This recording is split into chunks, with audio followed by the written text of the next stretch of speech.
Code అమల్లో ఉంటే చంద్రబాబు సమీక్షలు ఎలా పెడతారని వైసీపీ బొత్స సత్యనారాయణ ప్రశ్నించారు. రాష్ట్ర ప్రజల విశ్వాసాన్ని చంద్రబాబు కోల్పోయారని బొత్స విమర్శించారు. ఎన్నికల నోటిఫికేషన్ వచ్చిన తర్వాత చంద్రబాబు 18 జీవోలను జారీ చేశారని బొత్స తెలిపారు. ఒకటి జాతీయ పార్టీ నాయకులు, ఆయన వెనకాల జాతీయ పార్టీ నాయకులు. రెండు ఆయన జాతి నాయకులు తప్ప ఎవ్వరు లేడు ఆయన కదా. యావత్ ప్రపంచం మొత్తం రాష్ట్రంలో అన్ని పార్టీ, అన్ని రాజకీయ పార్టీలు, అందరూ ప్రజలు అందరూ ఆయన తిరస్కరించారు. ఈ రెండే మిగిలిపోయినాయి ఆయనకి. మొన్న ఇప్పుడు వైజాగ్లో చెప్పాను నేను ఈ మాట. ఎందుకంటే ఆయన పరిపాలన విధానం ఆ రకంగా ఉండేది.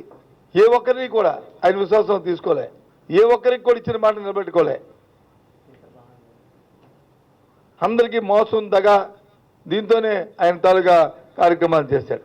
పైపొచ్చి ఇవాళ మళ్ళీ మనం మాట్లాడుతున్నాం. నిన్న ఇప్పుడు టెలికాన్ఫరెన్స్లో వచ్చి చెప్పాడంట. నిన్న మొన్న వాళ్ళు తాలూకా కేడర్తో రోజు ఆయన టెలికాన్ఫరెన్స్ మాట్లాడతారు కదా, దాంట్లో చెప్పాడంట, మళ్ళీ నేను అధికారంలోకి రాబోతున్నాను, నేను ఒక్కడనే ముఖ్యమంత్రి పదవికి వచ్చి ప్రమాణ స్వీకారం చేస్తాను, మీతో పరిచయాలు ఉన్న వైఎస్ఆర్సీ పార్టీలో శాసనసభ్యులు ఎవరైనా సరే పోటీ చేసిన పరిచయాలు ఉంటే వాళ్ళతో పరిచయాలు పెంచుకోండి.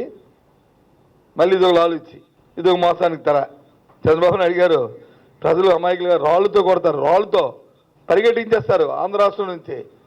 ఎలాగా నువ్వు అమరావతి ఇల్లు లేదు నీకు, ఎలాగ ఉన్నా మీ సొంత ఇల్లు వచ్చి హైదరాబాద్ ఉంది, ఎలాగ హైదరాబాద్ బాగా మార్చుకోవాలి, లేకపోతే ఈ జాతీయ పార్టీలో ఉన్న అడిగి ఏదో రాష్ట్రంలో వెళ్ళిపోయి ఉండాలి. ఇలాంటి కుతంత్రాలు ఏమైనా కుయక్తులు చేస్తే ఇది వాస్తవం కాదా? ఇది నిజం కాదా? ఇది అబద్ధమా? చుమ్మెడమంటారా?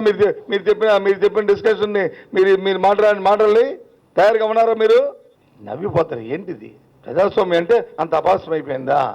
అంత ఆట్లాటగా ఉందా? అంత తమాషాలుగా ఉందా?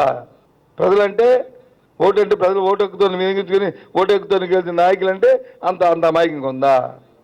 చే ఇంకా ఆలోచన సార్లు మారలే, ఇంకా బుద్ధిలో మార్పు